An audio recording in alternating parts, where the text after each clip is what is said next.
Hi అందరికీ, ఎలా ఉన్నారు? సో ఈరోజు నేనైతే బాయిల్ ఎగ్ కర్రీ చేయబోతున్నానండి. సో మనకి వీక్లో ఏదో ఒక స్పెషల్ అయితే ఉండాలి కాబట్టి నేను ఇలా చేస్తున్నాను. చూసేద్దాం. నేను ఫస్ట్గా ఇది చేసింది ఆనియన్ పేస్ట్ అండి. అది కొంచెం వేగించి తర్వాత పేస్ట్ చేసి ఇలా పేస్ట్ని కూడా నేను ఫ్రై చేస్తున్నాను. అల్లం వెల్లుల్లి పేస్ట్ వేసేసి ఇంకా టమాటోస్ కూడా పేస్ట్ చేసేసుకున్నాను అనమాట.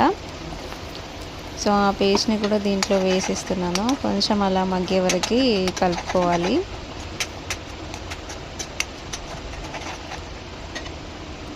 సో కొంచెం కొబ్బరి కూడా యాడ్ చేస్తున్నానండి దీంట్లో, హాఫ్ స్పూన్.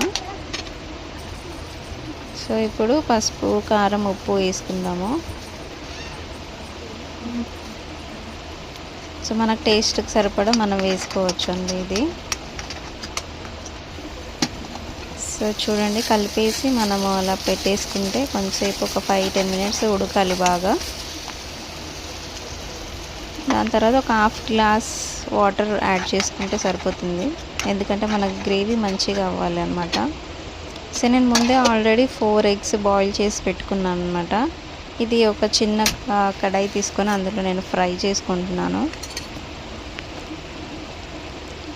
దీంట్లో ఏంటంటే చిటికెడు పసుపు, చిటికెడు కారం, చిటికెడు ఉప్పు వేసుకోవాలి. జస్ట్ కలర్ కోసము, కలరు ఇంకా ఎగ్ కొంచెం ఫ్రై అవ్వాలి.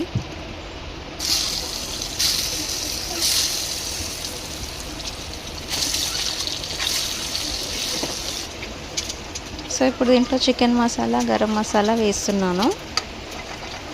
కొంచెం వేసి కలుపుకున్న తర్వాత మనము ముందుగానే ఫ్రై చేసి పెట్టుకున్నాం కదా ఎగ్స్, ఇవి వేసేసుకోవాలి.